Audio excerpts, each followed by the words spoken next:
Ouais, c'est haut de fou là, Storm. Qu'est-ce qu'on fait là? Vous vouliez un bel endroit pour introduire la vidéo sur Hulk, monsieur. Ok, mais pourquoi ici? Bonjour. On est au dernier étage de la CN Tower à Toronto, un des principaux lieux de tournage du film. Ok, non, c'est cool. Non, j'aime bien la prise d'initiative, mais on peut descendre en bas, s'il te plaît? Tout de suite, monsieur.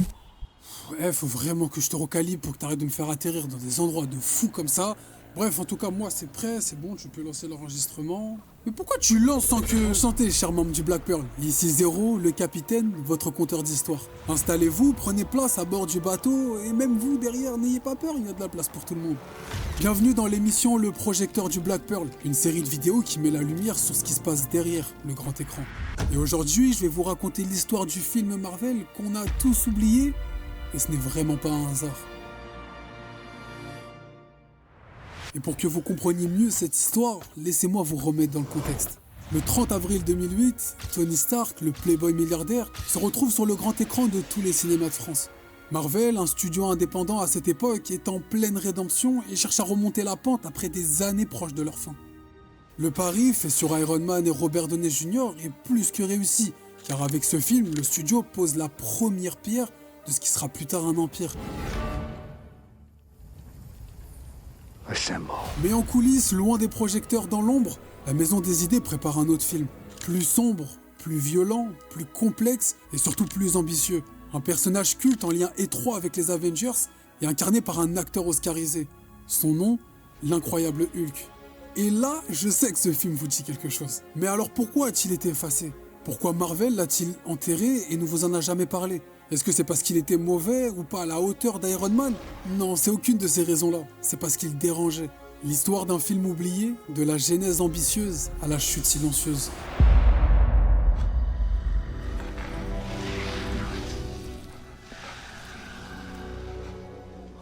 En 2008, avant la sortie de l'incroyable Hulk dont on va parler aujourd'hui, voilà la dernière image qu'on avait du géant vert. Pas fameux du tout, voire même éclaté, on peut se le dire. Sorti en 2003, ce film avait déçu les fans de Marvel. Jugé trop introspectif et trop lent, il ne rencontre pas du tout le succès escompté. Donc après ce gros échec, Universal, qui détenait les droits de production à ce moment-là, décide de ne pas lancer de suite dans les délais impartis. Donc c'est Marvel qui va récupérer les droits de production en 2006, et Universal, quant à eux, récupéreront les droits de distribution. C'est alors que Kevin Feige, notre héros national à nous, fans de Marvel, déclare vouloir vraiment redémarrer la franchise Hulk de Marvel, car il a senti le potentiel du titan et il veut pas rester sur les échecs du passé. Pour cela, le géant du divertissement décide de ne pas faire une suite du film de 2003, mais un reboot complet. Plus fidèle aux comics et à la série télévisée des années 70. Marvel fera donc appel au service de Zack Penn pour écrire le script du premier Hulk du MCU. Le studio veut une histoire inspirée par Hulk Grey de Jeff Loeb et Tim Sale, mettant l'accent sur la dualité de Banner.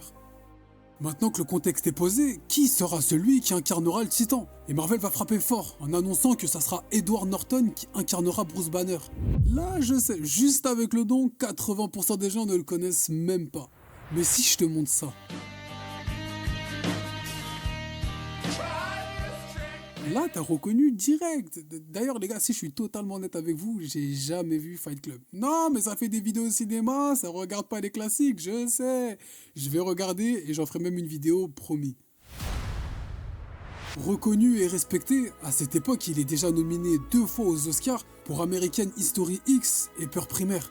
Norton représente donc un choix audacieux et judicieux, car pour un film qui se veut tout public, le studio ira chercher un casting très loin d'être commercial pour justement attiser la curiosité.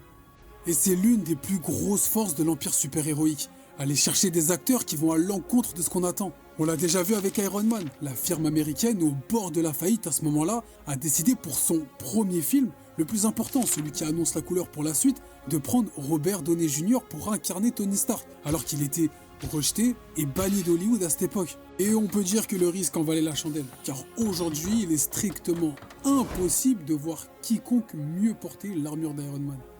Et pour le deuxième film, Marvel prendra un risque, pas aussi important que RDJ, mais ce film qui sort juste un mois après le succès d'Iron Man, doit confirmer les attentes placées au studio. Et c'est peut-être une position tout aussi délicate que de commencer. Donc chaque choix doit être réfléchi, pensé avec une extrême précision, et rien ne peut être laissé au hasard.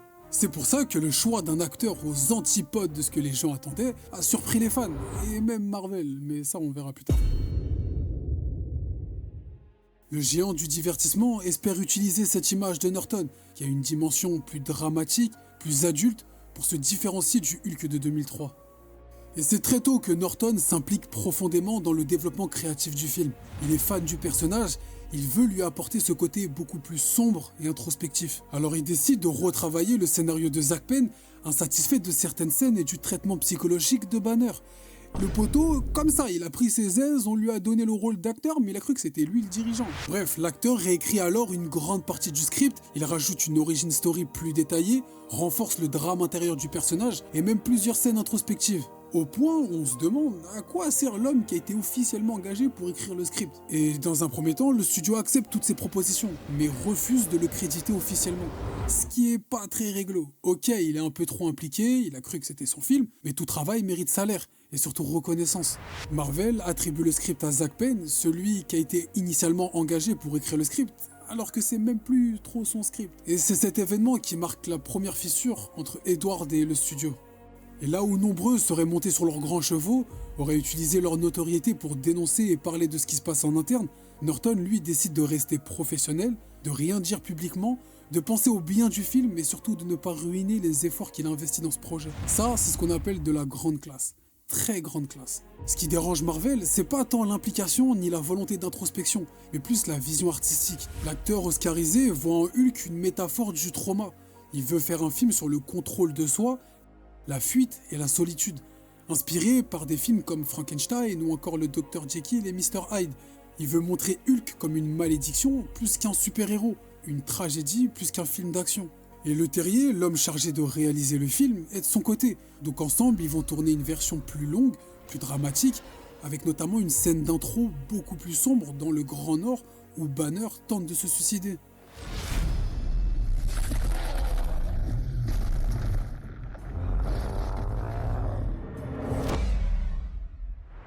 Marvel, quant à eux, veulent faire un film beaucoup plus rythmé pour fuir les fantômes du passé qui hantent le Titan vert. Ils ne veulent pas faire les mêmes erreurs que leurs prédécesseurs avec un film lent et trop introspectif qui avait justement déplu les fans. Ils cherchent quelque chose de beaucoup plus accessible, avec une montée vers l'action, plus en adéquation avec l'univers grand public qu'ils veulent construire. Et en vrai, les deux parties ont des raisons valables. D'un côté, on a un acteur oscarisé qui veut proposer une vision plus fidèle du comics original. Créé dans les années 60 par Stan Lee et Jack Kirby, Hulk apparaît d'abord comme une créature tragique plus proche de Frankenstein que d'un super-héros traditionnel. Il est très loin d'être un sauveur, c'est même tout l'inverse. C'est une bête née de la colère, de la peur et du rejet. Et c'est exactement cette idée, cette vision que Norton voulait retrouver dans le film, en y ajoutant dans ce lot de concordance son lot de différences, notamment sur le contrôle de Hulk, qui est très difficile, quasi impossible dans les comics. Dans le film, elle serait progressive et fragile. Mais de l'autre côté, on a le géant de la pop culture qui a officiellement déclaré faillite en 96, écrasé par les dettes, qui a dû survivre en vendant les droits de nombreux personnages de leur catalogue. En 2005, ils prennent le risque, après avoir enchaîné échec sur échec, d'emprunter 525 millions de dollars pour produire eux-mêmes leur propre film. Ce qui aurait pu être le dernier coup de hache qui allait faire tomber l'arbre pour de bon. Mais en 2008, après plus d'une décennie d'instabilité financière, le studio sort un film sur le super-héros sur lequel personne n'aurait mis une pièce, Iron Man, et ça sera un succès critique et commercial énorme. Et ça sera même ce film qui posera les bases du Marvel Cinematic Universe, plus connu sous le nom du MCU. Après avoir tout perdu, Marvel n'a plus droit à l'échec et ne veut plus retourner là où ils ont erré pendant tant d'années. C'est pour ça que la vision de Norton ne leur plaît pas, car elle n'est pas compatible et cohérente avec la vision que Marvel a du MCU et qui vise à toucher le grand public. Les réécritures constantes de Norton pendant la production se poursuivront jusqu'au tournage qui s'est fait sous pression. L'équipe technique a souvent été prise entre deux feux. Marvel qui voulait respecter les délais et le ton du MCU, et Norton et Le Terrier qui voulaient aller plus loin artistiquement. D'ailleurs, petit point anecdote, on n'en a pas fait dans cette vidéo depuis le début. Le premier est très peu connu, mais est-ce que tu savais que Mark Ruffalo avait un ami sur le plateau, un technicien, donc il passait souvent sur les lieux de tournage pour visiter, sans savoir qu'il remplacerait Norton 2 ans plus tard. Et en plus, il refusait tous les projets Marvel, qu'il trouvait trop commerciaux. Ironie du destin, 2 ans après, il devient le Hulk officiel du MCU. Le deuxième, lui, il est un peu plus connu. Est-ce que vous vous rappelez de ce combat ?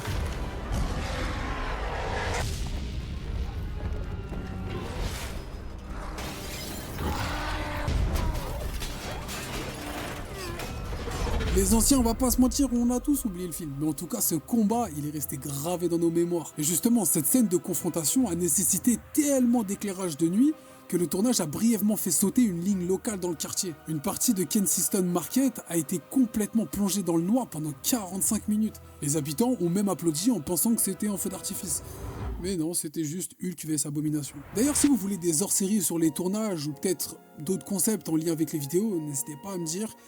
Ou peut-être que c'est déjà en production. Bref, après des mois et des mois de tournage, les conflits explosent en post-production. Norton et Le Terrier proposent un montage de plus de 2h20, plus lent et plus introspectif. Faut pas oublier qu'on est en 2008. Aujourd'hui, c'est normal de voir des films de plus de 2h30, mais à l'époque, plus de 2 heures, c'était impossible. Marvel refuse et impose un cut final de 1h52 en retirant près de 70 minutes de scène, dont plusieurs moments cruciaux pour comprendre Banner. Et c'est ce qui va frustrer Norton, qui décidera de boycotter une partie de la promotion du film. Et je trouve que ce point-là cristallise toute l'ambivalence du film.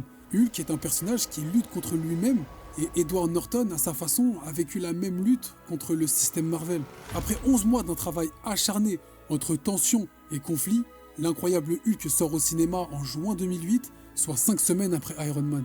Norton, mécontent du montage final, refusera de participer activement à la promotion du film. Un film qui récoltera quand même 256 millions de dollars au box-office mondial, un résultat modeste comparé aux autres films du MCU. La critique salue les scènes d'action, mais pointe du doigt le manque de profondeur dont Norton s'est battu tout le long du projet. Et malgré des discussions pour une suite, les tensions entre Norton et Marvel ne vont pas se régler et pas s'arranger, ainsi que des désaccords financiers mettront fin à la collaboration. Pendant des années, l'incroyable Hulk sera rarement mentionné ou intégré dans la chronologie officielle. D'ailleurs, je suis en train de me refaire la saga de l'infini, et même si je savais que ce film était étroitement lié au MCU, je savais pas du tout que c'était Marvel derrière ce film, je pensais vraiment que c'était Universal. Et même s'il a été longtemps ignoré, il ne sera jamais oublié par les fans et même par le studio. Les éléments du film réapparaissent dans des productions récentes, comme dans le nouveau Captain America, où Marvel fait revenir un personnage directement issu de l'incroyable Hulk de 2008. Dans le film de 2008 sur le Titan, c'est Samuel Stearns, le scientifique excentrique, qui aide Bruce Banner à chercher un antidote contre Hulk. Et à la fin de ce même film, on voit cette scène. Tim Blake Nelson revient 17 ans après sa première apparition discrète pour enfin jouer The Leader. Marvel ferme ainsi la boucle narrative commencée en 2008, jamais exploitée à cause du semi-échec du film et des complications des droits avec Universal. Et même si Marvel a tenté d'enterrer ce film plus d'une fois les premières années après la sortie du film, le studio a finalement compris que les échecs étaient une partie intégrante de la réussite et que même les projets mis de côté peuvent avoir une influence durable et méritent d'être revisités avec un regard neuf. Comme à chaque fin de vidéo, j'aime terminer sur une note personnelle. Cette histoire met vraiment l'accent sur les moments difficiles des chemins qui mènent au succès. Ici, on a vu tout ce qui aurait pu mettre fin à un projet. Doutes, problèmes, tensions et même des conflits qui ont mené à un semi-échec pour nous spectateurs, mais à un échec pour Marvel. Mais pourtant, ça n'a pas empêché Marvel et Edward Norton de briller à l'avenir. Ce qu'il faut retenir, c'est que les doutes, les peurs, les tensions, les conflits, bref, toutes ces émotions et ces situations qui amènent à ces moments durs sont des parties intégrantes et nécessaires à toute forme de réussite. C'est justement ces moments durs qui te permettent de te rappeler pourquoi tu le fais et pour qui tu le fais. Sur le coup, c'est si compliqué émotionnellement qu'il te paraît juste infranchissable. Et on se demande souvent quand est-ce qu'ils vont se terminer. Mais ils te permettent surtout de te remettre en question et de te rappeler où tu veux aller et à quel point tu veux y aller. Alors à toi qui es peut-être dans une mauvaise passe dans ton travail, dans ton business ou dans ton projet, sache que déjà si tu fais partie du Black Pearl, t'as plus de chances de réussite que les autres. Mais surtout, n'oublie pas, on dit souvent que le bonheur et les belles choses sont éphémères. Mais sache que si ça marche dans un sens, ça marche aussi dans l'autre. Donc quand ça sera dur, dis-toi que quelques mois sous la pluie, c'est juste le prix à payer pour des années au soleil. Et il y a une phrase que je me répète tout le temps quand c'est dur, parce que je suis clairement dans cette phase depuis 6 ans maintenant, après avoir donné dans la musique et ça n'a pas marché, ensuite sur YouTube prendre plus de 50-60 heures sur certaines vidéos pour qu'elles ne marchent pas, après tous ces efforts, voire zéro résultat, c'est dur. Mais je sais qu'un jour le travail payera. C'est pour ça que je me répète tout le temps cette phrase. C'est pas grave si ça marche pas maintenant. Quand ça marchera demain, l'histoire sera encore plus belle à raconter. À toutes les personnes qui sont restées jusqu'à là, déjà si t'es resté jusqu'à là, c'est que t'es un vrai membre du Black Pearl. Et juste pour ça mon frère, merci. J'espère sincèrement que t'as kiffé et surtout que t'as passé un bon moment. D'ailleurs surveillez la musique, j'ai mis le lien de la chaîne dans la description. J'ai entendu dire que les océans se réchauffent et que c'est pour très très bientôt. Je sais pas de quoi il parle, mais en tout cas, restez à l'affût et restez branchés. Sur ce, nous on se dit à très vite, la flotte du Black Pearl s'agrandit et tu connais la devise mon frère, je m'arrêterai pas tant que j'ai pas vu la dernière île.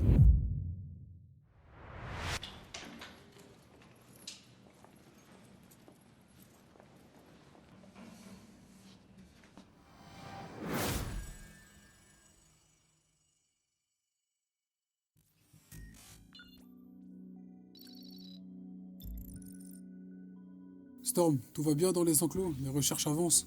Non, monsieur, le roi indomptable est introuvable dans son enclos et aucune trace d'effraction. Donc impossible de faire plus de tests. Ok, on va rester à l'affût parce qu'elle va pas tarder à se montrer. C'est une espèce génétiquement modifiée, donc elle a une intelligence qui est supérieure à la moyenne. Mais dès qu'elle se montre, vous faites tous les tests. La confrontation approche.